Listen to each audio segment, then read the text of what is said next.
Ew. Peanut. Out there. Ooh. Yeah, that's nice. Pose. Peanut is right here. Right. Here go the popcorn. How do you open up this bitch again?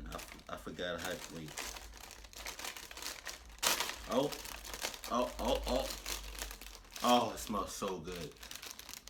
It smells so fucking good. And I just ate too, so I'm not about to just crush. I might crush it. Oh no. But I do eat a lot. But I just ate some bomb ass Chinese food. I don't know. Popcorn is good though. Damn, that shit buttery as fuck. Oh.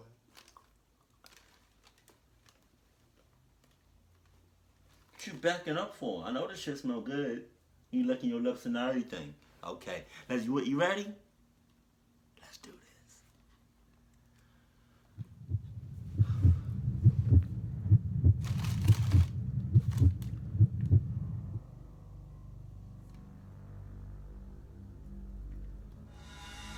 I was out doing a delivery one late night. It was probably the longest drive I have ever taken for a pizza delivery. Right. From the pizza place I worked at, it was a 20-minute drive, which isn't too crazy out where I live. Plus, they ordered 4 large pies, so I figured it was a party and I would get a much bigger tip. Navigating the dirt roads at night was always annoying though. I pulled up to the given address. It was some old, sketchy-looking building, literally in the middle of a forest clearing. Nope. There were no cars parked anywhere, or any lights on. What you mean? I put my car in park and called my boss. I asked him to reread the address at least 3 times to make sure I typed it in right, but that checked out. I could tell he was in a really bitchy mood, and he told me to at least knock on the door and check it out. He would normally get mad if we took back 1 pie, but I was afraid of what he would do if I brought back 4.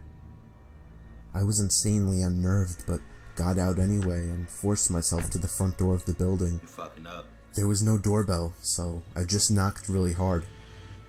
Oh shit, Pete, I ain't. I heard nothing and didn't really expect to hear anything. I was extremely disappointed, not because nobody answered the door, but because I was realizing that it was all a waste of time and gas. I knocked one more time out of desperation, and then began to hear some kind of rustling noises from inside of the building.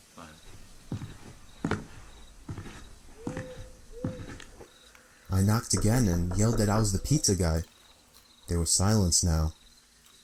I felt a bit more uncomfortable now than before. Then it's time for you to leave. It's time for you to bounce and get the fuck up out of there. But that's just me. You know, what do you think he should do? You think he should just bounce or?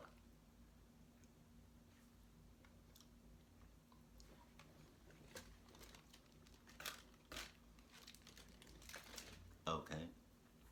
But yeah, he should definitely bounce. But you're fucking up. But before I could turn around, I noticed something at the window. There was someone looking through the window. I couldn't tell if it was a man or a woman. All I noticed were their eyes. God damn. Their eyes were open wider than I knew possible. Wow. Staring intently at me. Ah, damn.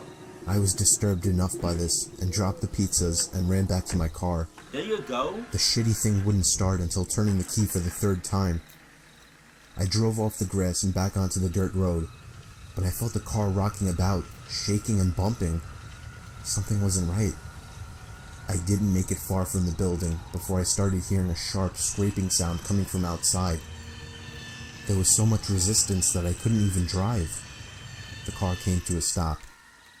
I got out of the car to check what the hell was wrong.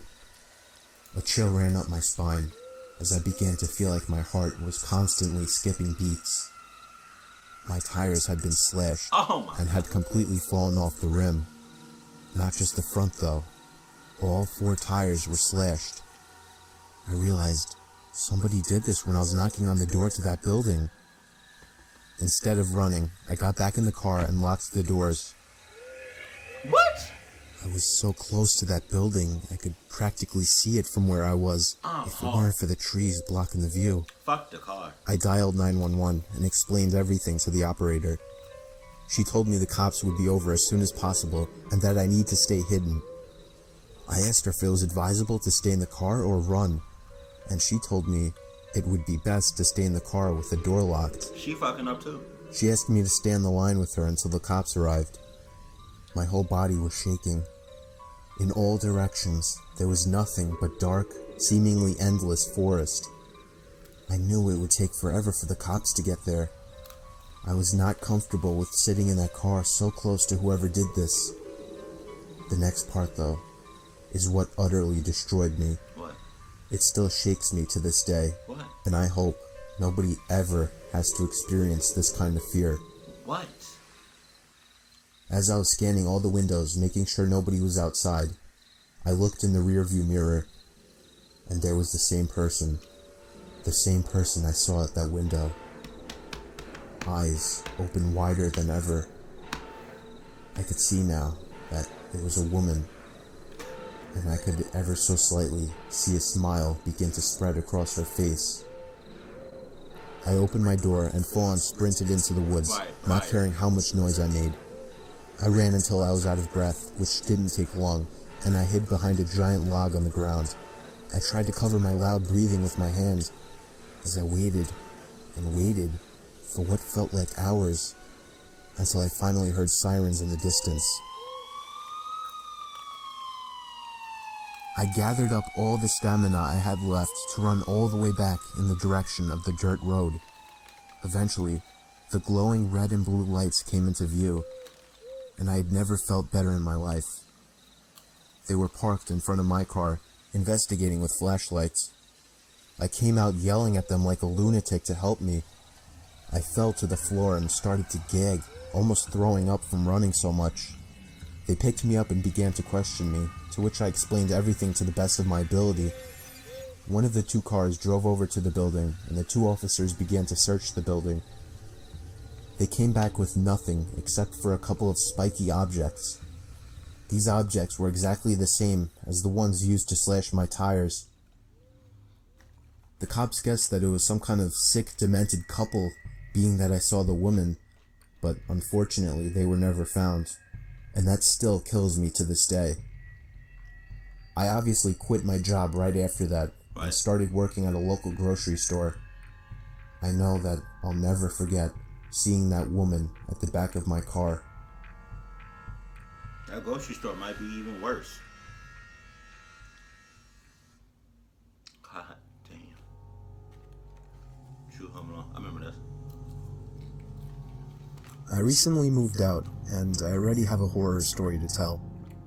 The house I moved into isn't anything impressive. It's just a house that's appropriate for one or two people. But I'd say right away, I started hearing weird sounds coming from inside the walls. I first heard it in the kitchen, and then in the bathroom, but on night 3, I started hearing it in my bedroom. I was sure there was some kind of animal living in my walls. What you mean on night 3? Night 1? I'm out that bitch. I don't care how much money I pay for the shit. I don't care how much money I'm renting for the house or the apartment or the condo or whatever. If I hear anything within my walls, I'm gonna finish my popcorn and then I'm gonna bounce. That's, you know, I'm bouncing with you, Peanut, too, huh? You wanna come with me? Okay, who coming with me? I just had to figure out how to get rid of it. The next morning, I didn't even have enough milk to fill the bowl of cereal. God damn. I couldn't believe I hadn't realized I needed more milk. In fact, I seemed to be eating up all of my food pretty fast. I woke up in the middle of that night to the sound of breathing. Not my breathing. It sounded just like the breathing of a person. I flipped the lamp on and it stopped. I chalked it up as my mind playing tricks on me after waking up. The next day was really hot, so I turned on the AC for the first time. I checked every single vent, and some of them weren't blowing any air, one of them being the vent right next to my bed. I peered through the vent with a flashlight. There wasn't even a duct behind the vent. It was just the inside of the wall. It seemed that whatever air duct was in there had been removed. Unfortunately, I didn't look into the air conditioning system while buying the house, so I didn't know about this. Fuck no. That night, I had to sleep in the heat with no AC, so I was up pretty late, constantly rolling around and flipping the pillow over. Then, I eventually started to hear the breathing again, but this time, I was fully awake. I knew it was real this time. It was coming to my left. I looked to my left at the air vents. The sound was surely coming from in there. I grabbed the flashlight again and shined it in through the vent. I dropped it and screamed. There was someone's face peering through the cracks of the vents. The first thing I saw were their eyes, open wide and glowing. I screamed all the way down and out the house. I soon found out there was a crazy, dangerous homeless man living in my walls, and he had been eating my food ever since I moved in.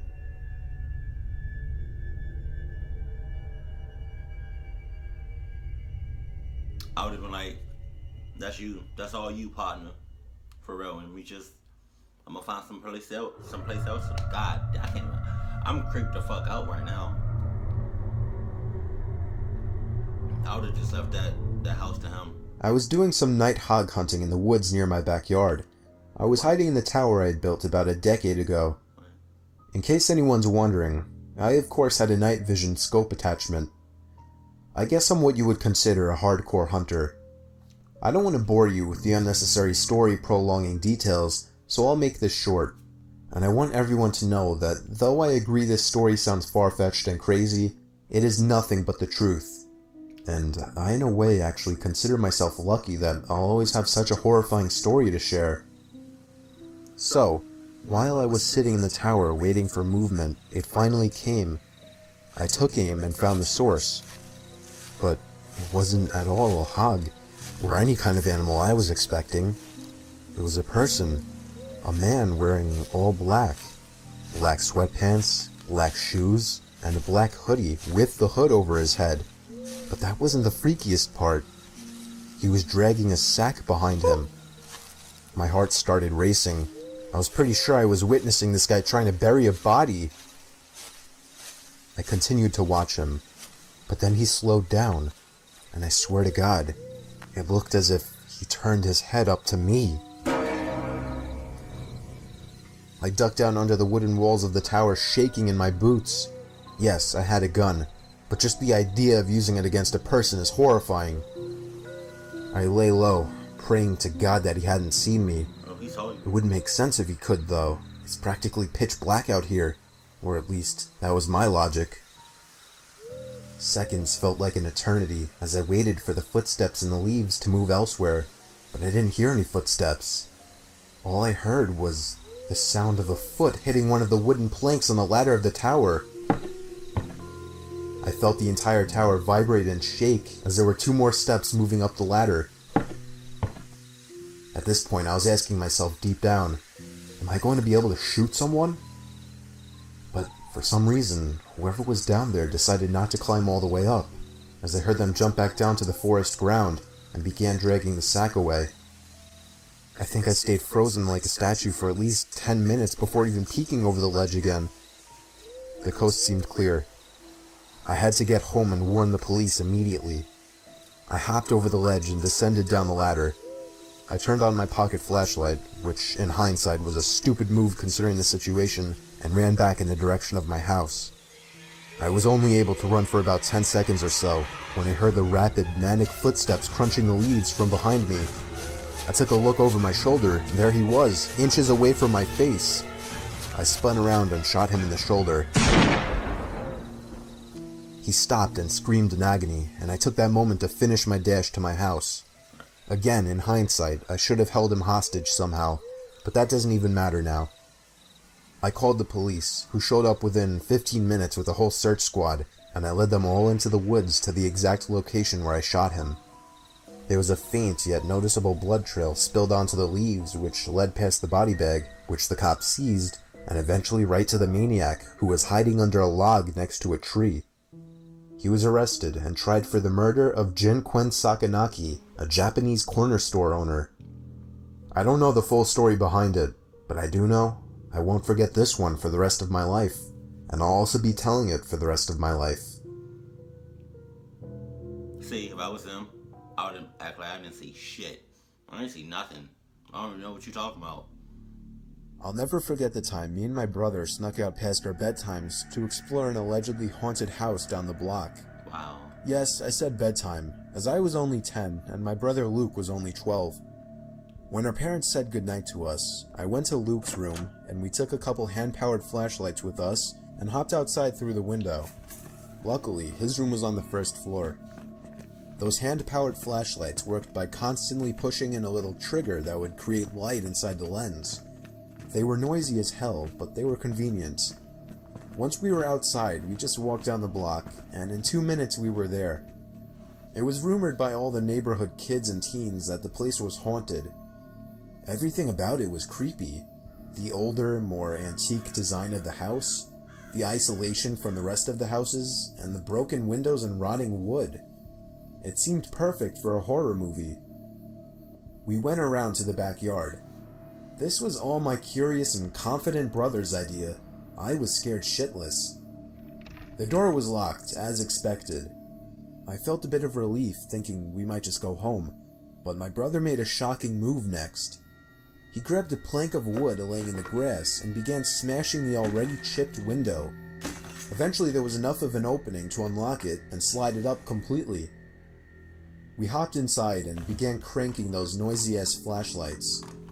Immediately after entering the house, we both picked up on the fact that it was like 90 degrees in there, which was odd as it was a September night in the mid-70s. Shit. There was no graffiti or anything anywhere. In fact, it was relatively empty besides a few pieces of furniture that were clearly not worth taking along. It seemed we were the first to enter the house, shockingly, or at least from the back. We went upstairs to the main floor from the little den area and continued cranking the flashlights. That's when we heard the slightest crack in the floorboards from right above us. We both jumped. I tugged for Luke to leave, but he told me the place is old as hell. It's just house noises.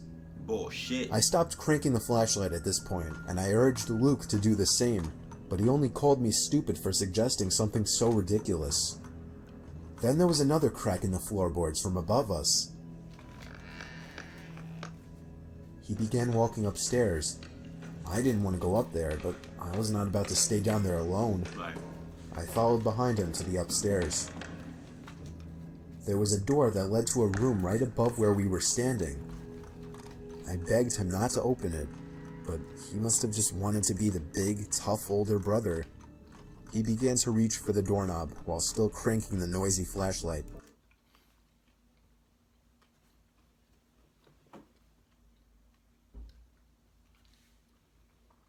I had to finish chewing because I don't like talking with my mouth open. Right. Show some respects. But there's a difference between, being tough and then being stupid. But some people gotta learn the hard way, huh? It's like, fuck.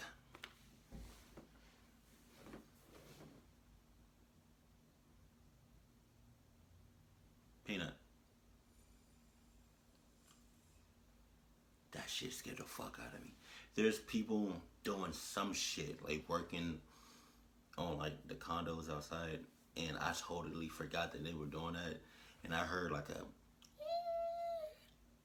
I'm not gonna lie, watching this video and it being quiet as fuck. So when I heard that, I got scared shitless. I gotta say, but let's get back to this video. I'm hot. But then he stopped. I was confused. I could see in the dark he was moving his ear up against the door, listening for something. Silence. Then, the most deafening, nightmare-inducing moment of my life. A single bang on the door from the other side sent my brother staggering into the wall in pain, covering his ear. We dropped the flashlights and ran straight out the back door and back home. We were so loud when we got back that our parents found us out. We told them what happened, but they naturally didn't care and grounded us both for a week. A week? 2 nights later, I woke to the sound of something from outside my window and a glare of brightness sneaking in through my slightly opened blind. I sat up, and my heart sank when I realized it was the sound of the crank to my flashlight. I stood up and looked out the window, and that's when it stopped. There was nothing but complete blackness out there after that. I woke the next day barely remembering what happened, and I still hope today that that part was just a dream. It wasn't. God damn. I don't think I've seen this one. I don't think so. This story took place a long time ago, back in 2002, when Craigslist was in its early years. Right. Many wouldn't know, but back in those days, Craigslist was a lot different. It was a lot more so an online garage sale, or just a place where people would list old things that still had some value that they were willing to give away. I got a basketball hoop, a hockey net, and a spoiler for my car, all free in perfect condition in that same year. What you mean free? You'd be lucky if you found something like that these days. Anyway, me and my son were dying to buy a hockey net so we could practice in the cul-de-sac we lived in. What? For the record, this was before I got that free one I mentioned. Wouldn't you know it, on Craigslist there was an ad for a slightly used regulation-size hockey goal for only $50. It came with a puck and 2 slightly used hockey sticks. I still have a picture of that ad to this day. It seemed like the perfect deal, but he lived about 2 hours away. I called the number he had listed, and he sounded pretty normal on the phone. He had a pretty deep, dark voice, but nothing that would be off-putting. I remember his voice being a bit emotionless. He agreed to meet halfway due to the distance, said he'd put the stuff in the back of his pickup truck. He said he could only come after he got off from work though, which was much later in the day, way past dark. Oh. We agreed to meet at some rest stop off the highway. Me and my son, who was 11 at the time, took my wife's minivan, the only car that would be able to fit that huge thing. Within an hour, we were at the truck stop, which was empty at this hour, but was decently lit by 3 big light posts. I parked right under one of the lights and waited. A pickup truck pulled in off the highway right on time. He stopped right in front of me. I went over to his window, but then noticed there was nothing in the back of his truck. What you mean? You Steve? He asked me. Okay, look people, look. Just wait a second. Put the popcorn down, put the candy down, put your snacks down. Right? As you can see from this screenshot, right, there should be no reason why the father should be that fucking close to the goddamn car. You never seen, never met over the phone. But you know, I'm not talking about that. I'm talking about like in person. You never met, I'm fucking hot as hell.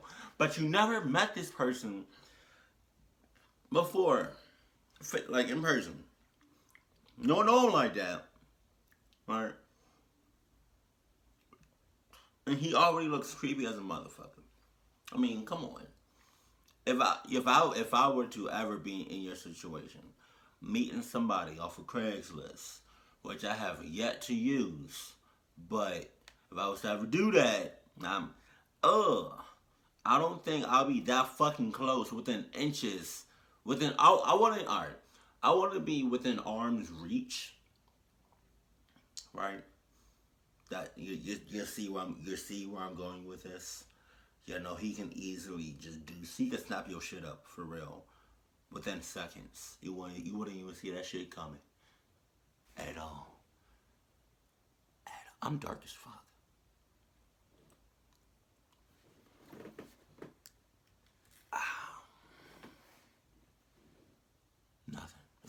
like this whole side. It's just, that felt really good. God damn.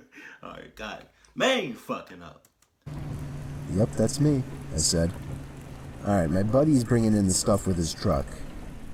The guy pulled up behind my car and put it in park. Why? I suddenly had a bad feeling. Oh. I told my son to get back in the car and lock every door except mine. 2 more pairs of headlights came off the highway into the lots, surely enough pulling up next to me. And, not surprisingly at this point, there was no hockey equipment in either one of them. See? My heart was racing. I was worried. Not for me, but for my young son who I for some reason brought with me on this trip. Oh, forgot about that. A group of large men mixed with heavy-set and muscular physiques stepped out of the 2 pickup trucks behind the first one. They eyed me from head to toe, giving that typical intimidation stare down. Then this bald guy wearing sunglasses said in a deep voice, "Where's the money?" I instantly pulled out my wallet and handed it to him, begging him to just let me and my son go. He pulled out like $100 and was pissed, expecting more. He then sent 2 of his goons or whatever to get my son. At this point I screamed and begged for him not to take him. One of the men broke the glass to the minivan back door, and I vividly remember the disturbing, heartbreaking screams of my young son. What happened next was what I can only explain to be a miracle from God answering my prayers. A car was entering the lot from off the highway. All the men stopped and turned to look at it. As it got closer, my heart literally dropped in excitement as I saw it was a police car. The lights suddenly began to flash as he got close enough to see what was going on. All of the men were back in their trucks within seconds, speeding off down the highway. Well, at least 2 of them. The truck in the back was caught immediately by the police car, and backup arrived shortly.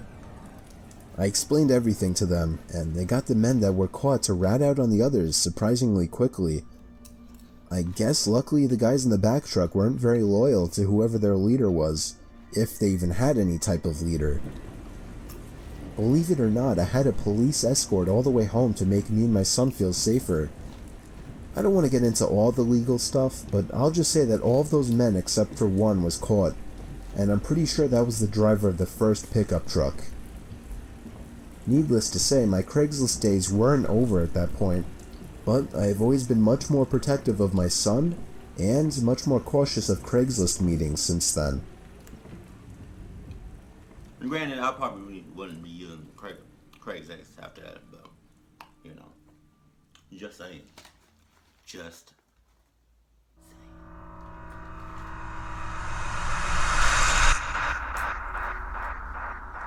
Oh my God!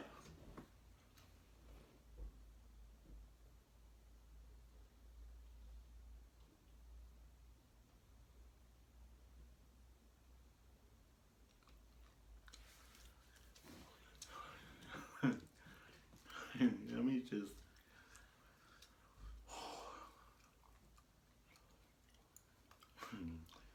Okay.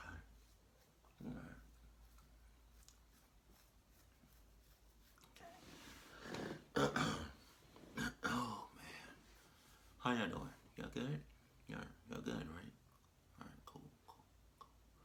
Cause I'm not. God damn. Okay, let me just tell y'all what just happened. All right.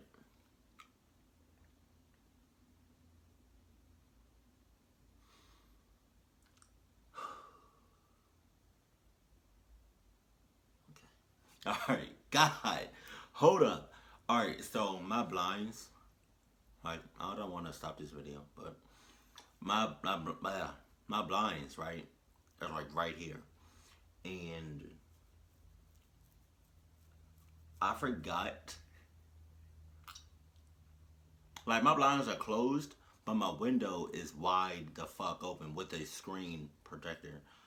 So, God damn. Oh, okay. So, yeah, so my blind's right here, and I forgot that my window was open, and it's late as night. It's late right now. It's not really late, but it's dark outside. and my blinds moved. Like, not like, not like, I'm talking like somebody trying to get into this bitch, which I thought somebody was. But when I realized that I kept my window open, my heart went back to went back to where it was. Because when it happened, my heart literally dropped to my ass. Right? But for some reason, I forgot that my window was open, so the wind from outside moved the blinds. Oh my goodness. Oh my goodness. Why is it? It's always something. It's always something when I'm watching these videos. Damn.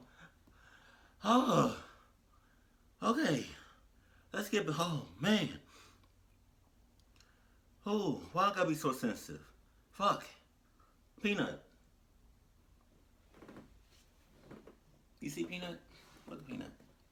Look at Peanut. Peanut. Whew. Okay. Okay. Okay. Okay.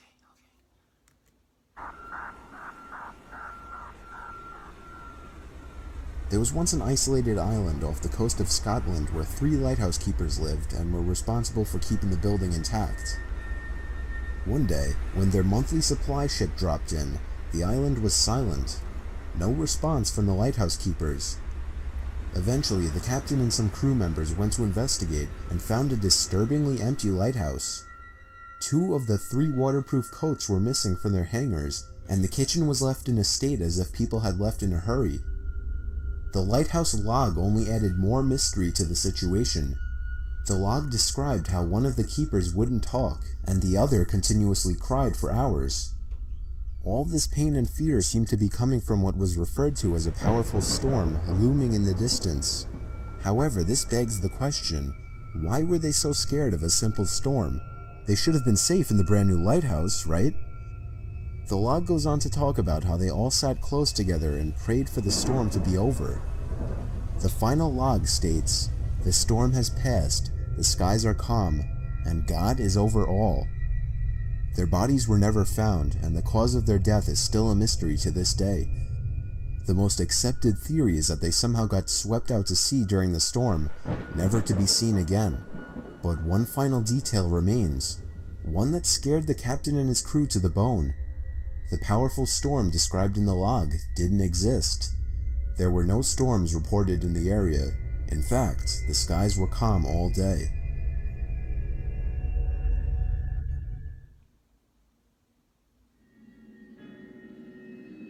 Oh shit. It was 2 years ago.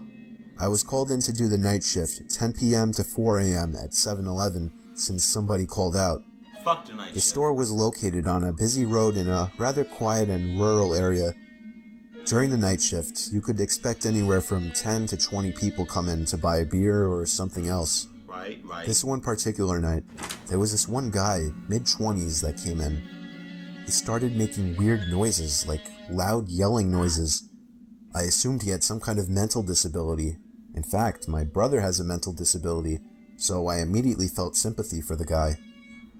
He walked up to the counter without any items, with his head facing me, but his eyes were looking up at the ceiling. I felt uncomfortable. I honestly didn't know how to deal with it. I tried speaking with him, but he only responded in loud noises. I kept checking if he was with someone outside, but he was alone. There weren't any cars in the parking lot, so I assumed he walked. Bruh. He stood there for so long, looking up at the ceiling and making noises, that I tried to get him out by handing him a bag of chips and telling him he can go. I tried finding some kind of number to call for someone to help him. Then, out of nowhere, he finally turned around and walked out of the store. I felt so horrible for the man, but at the same time, I felt a bit creeped out. Right. About an hour later, the phone on the counter rang. I picked up, to hear the familiar yelling sounds of the man from earlier. It caught me off guard. I didn't know what to think, other than this has to be some kind of prank. I hung up on them and was now becoming paranoid of my surroundings, constantly checking the outside through the windows. Come 4 o'clock, the person working after me came in, finally allowing for me to go home. It wasn't my problem anymore. I got home and threw all my stuff on the table, ready to get to sleep. But my phone rang within a minute after entering the door. I felt a chill run down my spine. Why would someone be calling at 4 a.m.? I could only imagine it was bad news. Don't answer that bitch. I braced myself and picked up the phone Bruh. to hear the man again. I felt sick to my stomach as I listened to the loud noises he made. I struggled to slam the phone to the receiver.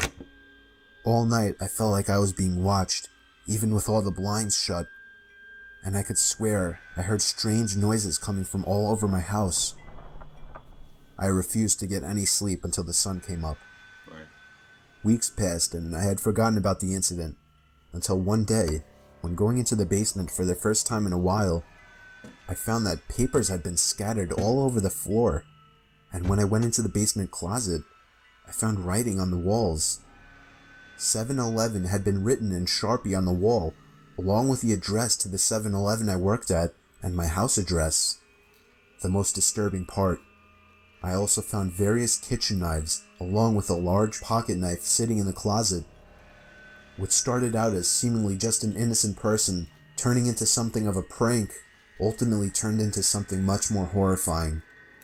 He had been living down there for God knows how long, and I'm just grateful that, for whatever reason, he changed his mind and left, because I haven't seen or heard from him since. All I can say is that man is dangerously ill. Stay the hell away from him.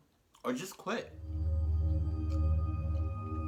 Oh, fuck. About 5 years ago, I lived downtown in a major city in the US. I've always been a night person, so I would often find myself bored after my roommate, who was decidedly not a night person, went to sleep. To pass the time, I used to go for long walks and spend the time thinking. I spent 4 years like that, walking alone at night, and never once had a reason to feel afraid.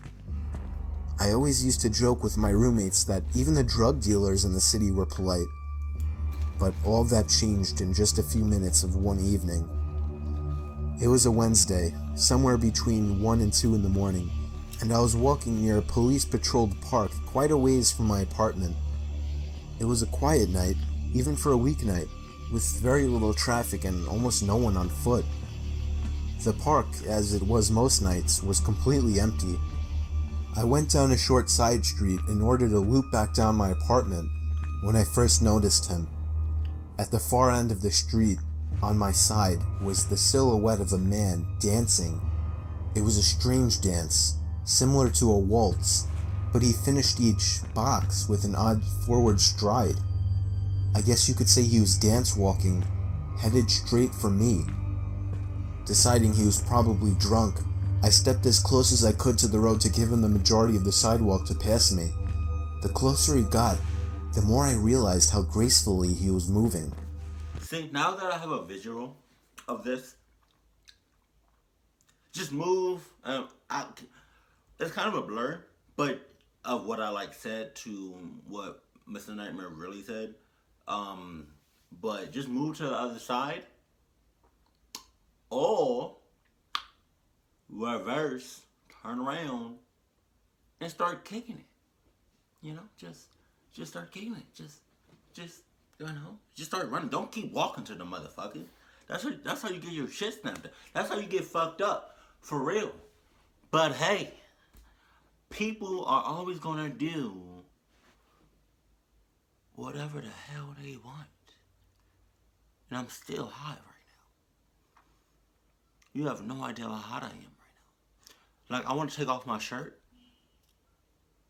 but I gotta show. I gotta show some class. Like, I can't just take it. Nah, I can't just take this shit off. You know, just no matter. Like, I just wanna. Oh, I'm hot. Dog. But I'm good. Though. I'm good. I'm not like burning up. I'm good. I'm burning up. He was very tall and lanky and wearing an old suit. He danced closer still until I could make out his face. His eyes were open wide and wild, head tilted back slightly, looking off at the sky. His mouth was formed in a painfully wide cartoon of a smile. Hell no! Between the eyes and the smile, I decided to cross the street before he danced any closer. I took my eyes off of him to cross the empty street. As I reached the other side, I glanced back, and then stopped dead in my tracks. He had stopped dancing and was standing with one foot in the street, perfectly parallel to me. He was facing me, but still looking skyward, smile still wide on his lips. I was completely and utterly unnerved by this. I started walking again, but kept my eyes on the man. He didn't move. Once I had put about half a block between us, I turned away from him for a moment to watch the sidewalk in front of me. The street and sidewalk ahead of me were completely empty. Still unnerved, I looked back to where he had been standing to find him gone. For the briefest of moments I felt relieved, until I noticed him. He had crossed the street and was now slightly crouched down. I couldn't tell for sure due to the distance and the shadows, but I was certain he was facing me.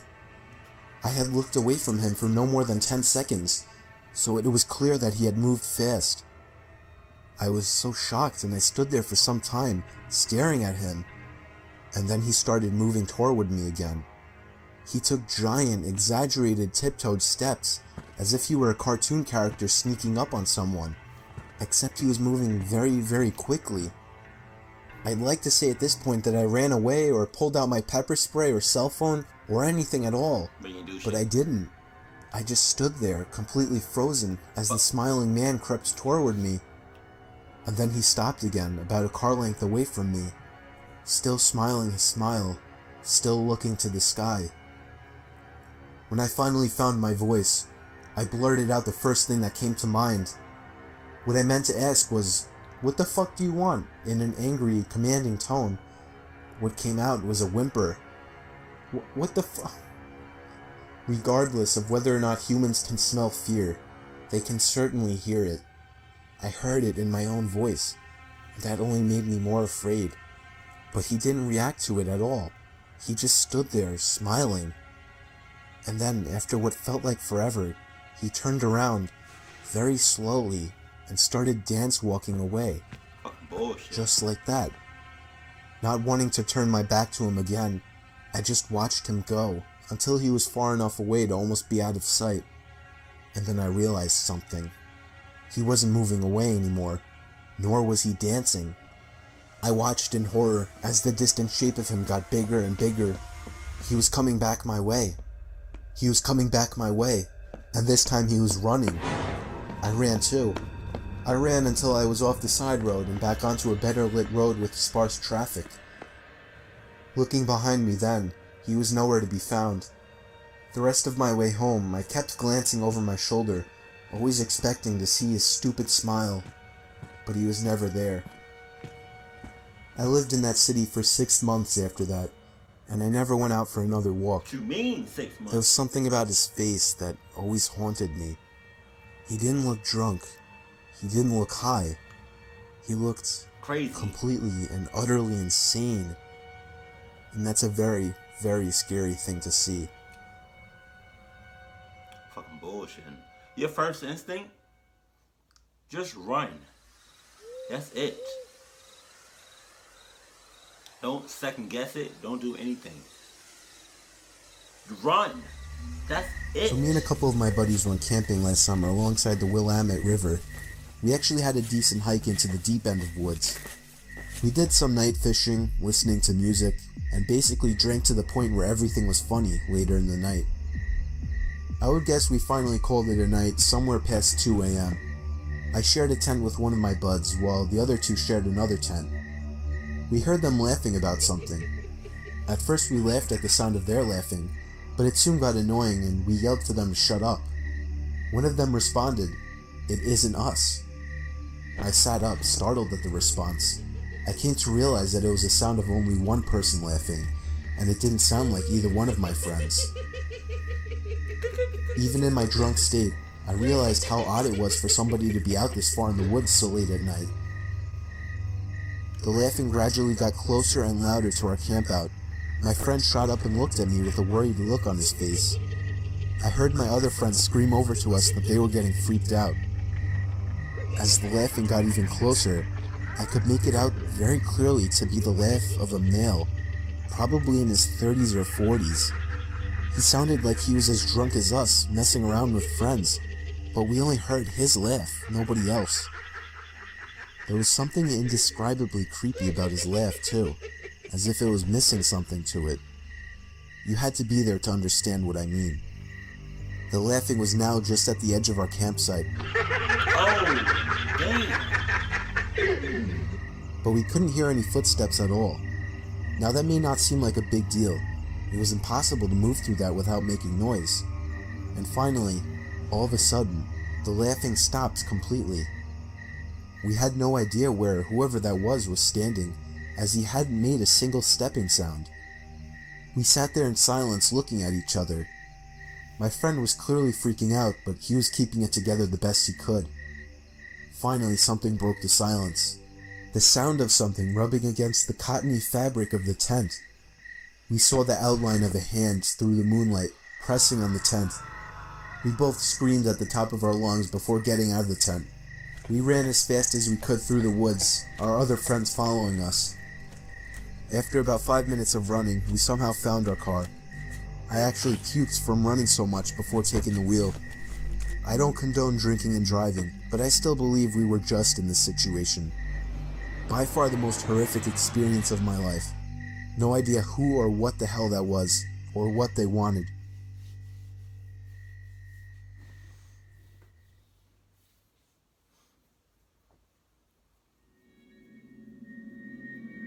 He probably just wanted to have a good time. So fuck all that. I don't know you like that. Where the hell you come from? I was having a horrifying dream, possibly the most disturbing nightmare of my life. I was in my house, or the closest thing to my house that my dream could produce. Ironically enough, I was in bed in this dream, or at least I can only start remembering past the point of my lying in bed. And all of a sudden, oh my god, the sound came from downstairs.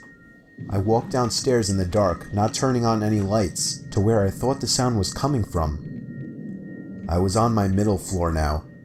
The dream was telling me to go downstairs to my laundry room, and so I did. But as I got there, expecting the noise to be louder and closer, it sounded like it was just as far as before. Now I was going upstairs to the kitchen, and it's strange, outside of every window was complete blackness. Not general nighttime darkness. There was nothingness. I think all that existed in this dream was my house. Now my dream started to suggest that the banging sounds were coming from upstairs, so I went back upstairs and was eventually led to the attic door. It was surely beyond that door. I opened it. There was an old woman standing by a bunch of boxes. She was slowly but loudly slamming her hand on one of the boxes, producing an unnatural sound. I tried to quietly step back away from the attic, but the old woman turned around, opened her mouth twice as wide as anyone humanly could, reached out her arms, began to scream, and leaped toward me. That's when I woke up. I thought it was just a horrific dream, but when I heard a bang coming from downstairs, a bang similar to what I heard in my dream, I felt my heart completely drop. On my way downstairs, there was another bang. It was the front door. I got the butcher knife from my knife holder in the kitchen and crouched behind the door. I was waiting for the next time he would pound on the door and I would warn him to go away. I waited for a good minute in silence and finally decided to take a quick look through the window. There was somebody standing in my driveway. I couldn't tell if he was facing me or looking at me or not, but he was surely the one who was pounding on my door at 4 a.m. He walked away down the sidewalk moments after he must have noticed me. The pounding on my door was the kind of pounding you would expect from someone trying to break in a door, not to get a house owner's attention. I thought it was just crazy and horrifying that the pounding and banging from this potential robber or killer didn't wake me up, rather became the key point to a horrifying dream.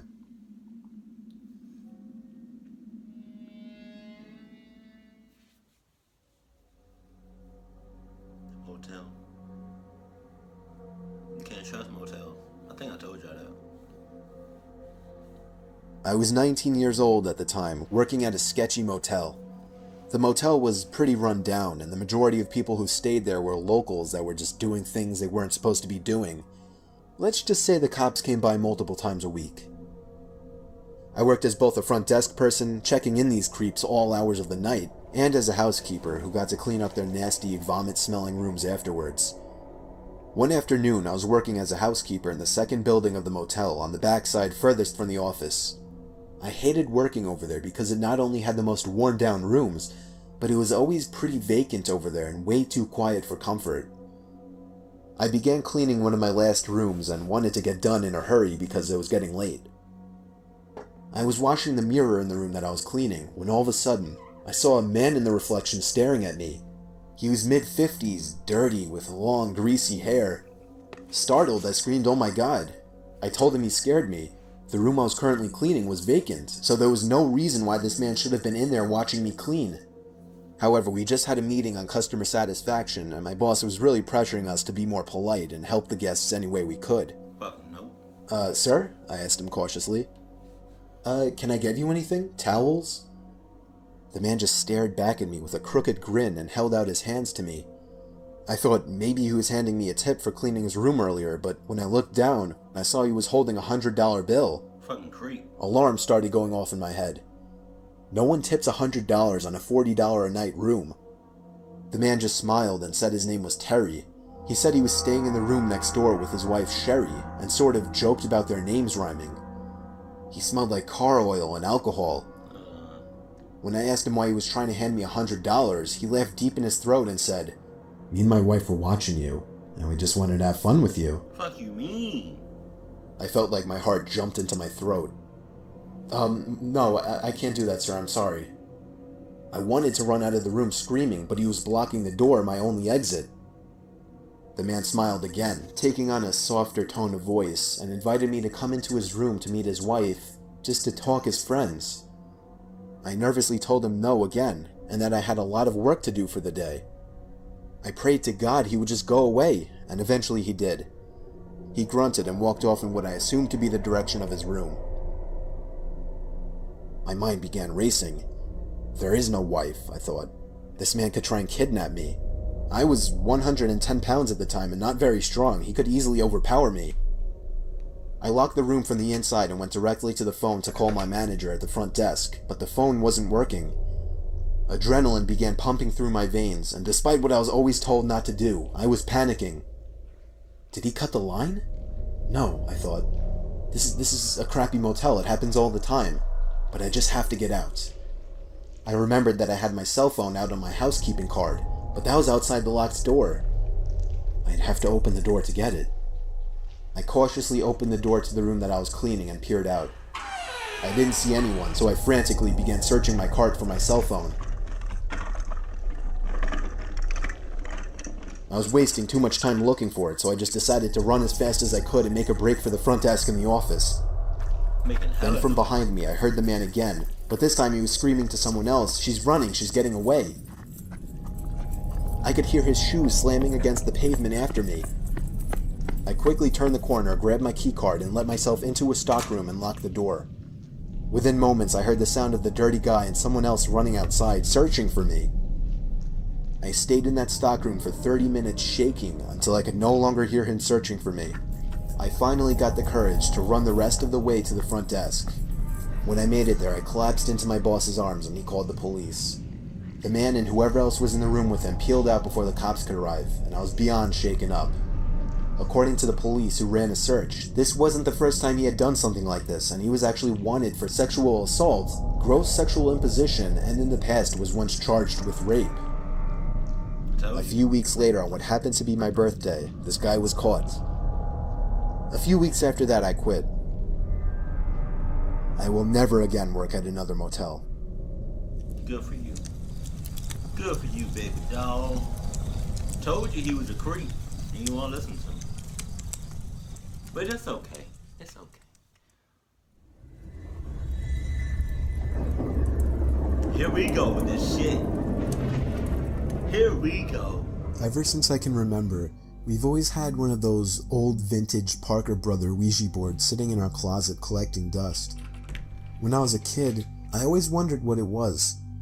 From the box, it seemed like a horrible board game, until one day I found out what a Ouija board really is, and immediately dug it out of the closet.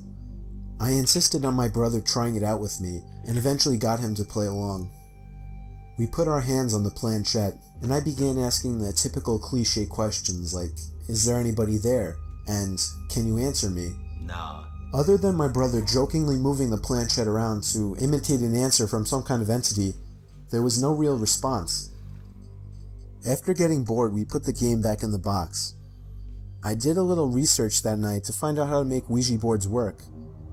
Many people said online that the most ideal environment when using a Ouija board is in a dark room only lit by candles. So when my parents weren't home, I managed to gather like 6 or 7 candles and convinced my brother to try it one more time. I lit the candles and set them around the table in the dining room with all the lights out. We tried one more time. I asked again if there was anybody there. The planchette began to move. I told my brother to stop moving it, but he swore he wasn't. I told him to move his hand away, and he did. It kept moving. My brother thought I was messing with him, but I didn't pay attention. The planchette landed on the word yes. I was only 9, so I was legitimately shitting myself. My older brother had to take over. He asked the question, "Are you a good spirit?" There was a 5-second pause before my brother's hand moved along with the planchette to the word no. We both looked at each other, and at this point I ran to my room and shut the door behind me, but he continued on with the so-called game. I heard his muffled voice come from down in the dining room, when all of a sudden I heard him screaming at the top of his lungs. I ran back downstairs to see what was wrong. He was holding up his shirt, revealing a small open wound that almost looked like a claw mark. He told me to set the fireplace immediately, and I obeyed. He threw the thing in the fireplace and told me to never speak of what happened to anybody. We have never used a Ouija board since. You know, I don't think it's that easy to, like, I don't, you know, I'm no, I'm not one to talk about shit like this. Like, I have no knowledge of it, but I can tell, like, I don't know. When you're messing with something like this, especially hands, like, physically messing with it, and, I don't think, like, once you start asking questions and shit like that, whether it's a game or not, if you just throw it away after you opened it and start asking questions, or, like, throw it away or destroy it or burn it or whatever, I don't think it's that simple. Like, I don't think just because you burned it, I don't think it's over. I don't think, nope, I don't think it's, I don't, but that's just me. Because that's like saying, you know, fuck it, I don't know what that's like saying. Oh, that's like saying you fucked your best friend's girlfriend and you saying I'm sorry. It's not over. Y'all know, like, come on, it's not over. So you burning this shit, I don't think it's over, but it could be. But I'm saying it's not. Your life is fucked. That's all I'm saying. That's all I'm saying. And Peanut is knocked the fuck out. He is not dead. Peanut. He's not dead. He's just tired and sleepy and lazy. Let's get back.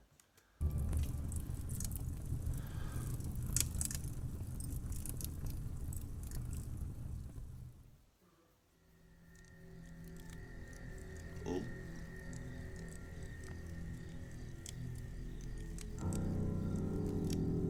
I see this one? Oh no. I forgot. I've seen so many of his stories. When I was a kid, my parents would sometimes bring me down to my aunt and uncle's place to stay for the weekend. Mainly, I'd spend time playing with my two cousins who were around the same age as me. They lived on a small farm with plenty of open space, and we could run around doing pretty much whatever we wanted. If we thought we could get away with it, the three of us would sometimes cross over to the neighboring farm about half a mile away. It had been abandoned for decades, with a scattering of derelict buildings and other structures still standing on the property, just begging to be explored. This was of course a gold mine for three adventurous young boys such as ourselves, especially after my cousins told me stories about the deaths that took place in the house. It was pretty classic fare. Man goes crazy, axe murders his entire family, hangs himself, returns every night as an angry spirit looking for new victims. Good, grisly stuff. Even at that age, I knew they were probably making it up, or at least embellishing old rumors. But seeing as how the setting lent itself so well to such tales, I allowed myself to buy into it. One afternoon, we decided to play hide and seek. When it was my turn to hide, I ran off for a flimsy brown barn that had living quarters on top and climbed the stairs looking for a good spot. There was still furniture inside, and personal belongings lay scattered across the floor. I maneuvered over broken dishes, tattered clothes, and crumbling books, eventually coming to a small room with a closet. Jackpot. There were even long black dresses still hanging on the rod that I could hide behind. I stepped inside and managed to force shut the folding door. My only illumination was a slit of sunlight that shone through the crack in the door from a nearby window. I crouched down with knees tucked into chest and waited. Some time passed and there was still no sign of my seekers. I waited some more, debating if and when I should give myself up. After nearly an hour, this was starting to get boring. My head drooped. I woke with a jerk. It was pitch black. Drowsy and confused, I forgot for a minute where I was or what I had been doing. As it came back to me, the realization that it was now nighttime and that I had been abandoned here filled me with sinking dread in the pit of my stomach. I tried to get up, but a sudden cramp in my calf kept me grounded. I squirmed about, waiting for it to pass, when I heard a door slamming shut downstairs, and instantly froze. One of my cousins? There was a brief period of silence, then footsteps at the bottom of the stairs. But not just footsteps, a thud too. After every other step. These weren't the footfalls of a child. They were slow, heavy, deliberate. I held my breath, praying they would go away. They did not. The noises continued to ascend.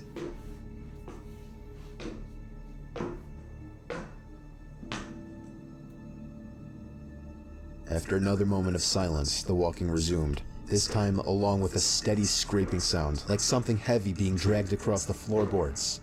The footsteps made their way through the debris and wandered aimlessly through the various rooms. I thought I could smell something faintly putrid. The constant scrape sent cold shivers coursing down my arms and back. My worst fears were realized when the steps reached the bedroom doorway. They got closer and closer and finally stopped directly in front of the closet door. I couldn't see a thing. After an agonizing pause, they continued on, over to the other side of the room and out the doorway again. They faded away down the hallway. I waited for what seemed like an eternity. There were no more sounds now, and I was trying to build up enough courage to open the door and flee. 3 things happened simultaneously just then. I was bombarded with a smell I can only describe as fresh roadkill. I heard raspy breathing behind me in the dark closet, and I felt hot breath against the nape of my neck. That was enough for me to hurtle myself out from the confines of that nightmare space, relying on memory and scant moonlight to navigate through the darkened house. All the while, I heard footsteps chasing behind me, closing in with terrifying speed. It was a clumsy, torturous escape full of trips and bumps and blind stumbling. I never looked back. At least, not until I had burst out the front door and into the country night. And when I did turn around, I saw absolutely nothing. There were no more footsteps and nobody was chasing me. That didn't stop me from running, though, all the way back to my aunt and uncle's house. There was a police car in the driveway when I got back. My parents were there too, worried sick. Everybody demanded to know where I had been.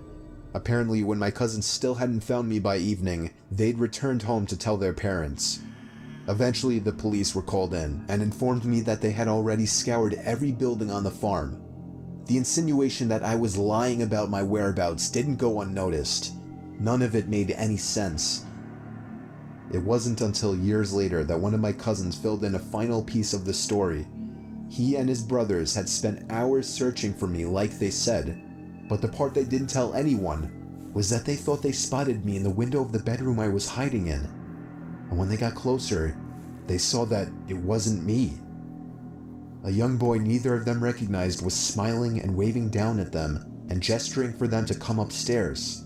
That's when they ran back home. All of this while I slept in the closet. You motherfuckers. You bitches. What? That's fucked up. This story took place about 5 years ago on Christmas Eve night. It was around 1 in the morning, and I had just finished placing presents under the tree. I went upstairs to brush up and everything, then came back downstairs to the kitchen to get a glass of water before bed. My son Jake, who was 4 at the time, was standing by the stairs leading to the basement. I asked him what he was doing up so late. He pointed down the stairs and said, "Santa." I picked him up and carried him back to his room. No. I took a glass of water and went to bed. I woke up around an hour later to my son running down the hall outside my room. I sighed and got out of bed. As I was going down the stairs, I saw Jake by the tree looking at presents. Then he ran past me into the basement stairs again. He pointed down the stairs again. This time I looked down the stairwell, and my heart dropped as I saw a black figure sitting on the bottom step. Oh, no. I almost screamed, but I somehow held it in. I pulled my son quietly away from the basement door and closer to the front door of the house. I moved my hand away from my son's mouth to reach for the lock in the doorknob. I tried to pull the door open as quietly as possible, but it was pointless. The squeaky hinges let out the usual ear-piercing screeches, and I cringed in my mouth and eyes as I did. Suddenly, there were heavy stomps coming from up the basement stairs. I screamed and pushed open the storm door and practically threw Jake outside. I shut both doors behind us and we ran to the neighbor's house. I rang the doorbell as fast as possible, probably 30 times before they answered. After that, we went inside and stayed there and waited for the police. Whoever that person was gone though, as determined after the police conducted a thorough investigation of the house. I ended up lying to Jake, telling him that actually was Santa Claus, but a few years later, he remembered the incident and became a little more wise to what actually happened.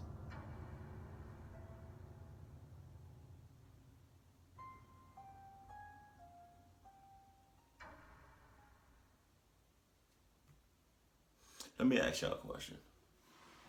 What age do you start to develop common sense? See, for me, it was probably right after I came. It wasn't 6.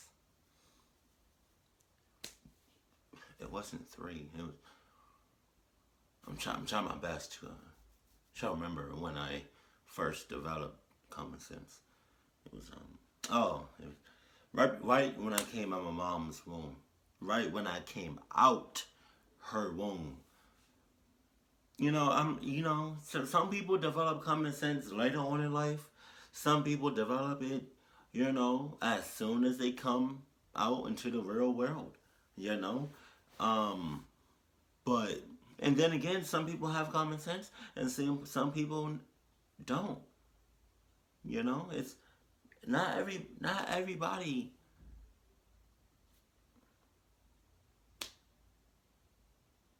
Can have common sense. But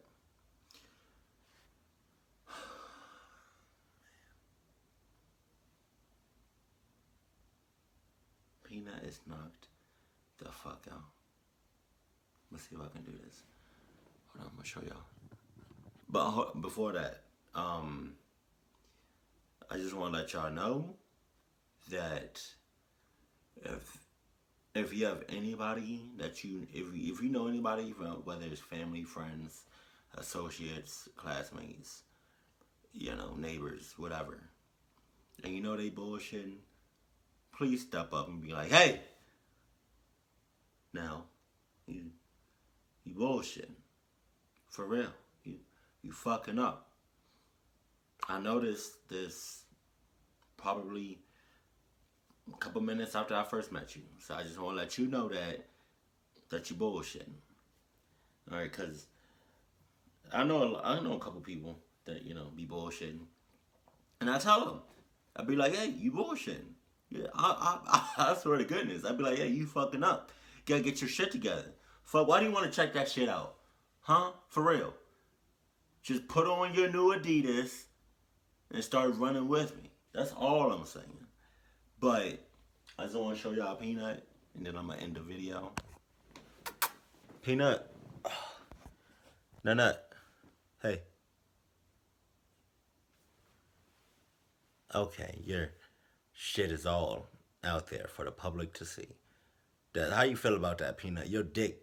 Your dick and balls. It's just out there, Peanut. Like, God, you don't care. Just close your shits. Just show, Peanut. God damn. You don't care. You don't care that your dick and balls is out. Okay, you just want to go sleep. At least come on, close it. Okay, fuck it. I love y'all. Keep it cool, keep it classy, and I'll see y'all next time. And as you can tell, let's get the fuck out of Peanut. Say goodbye to the Peanut people. Look.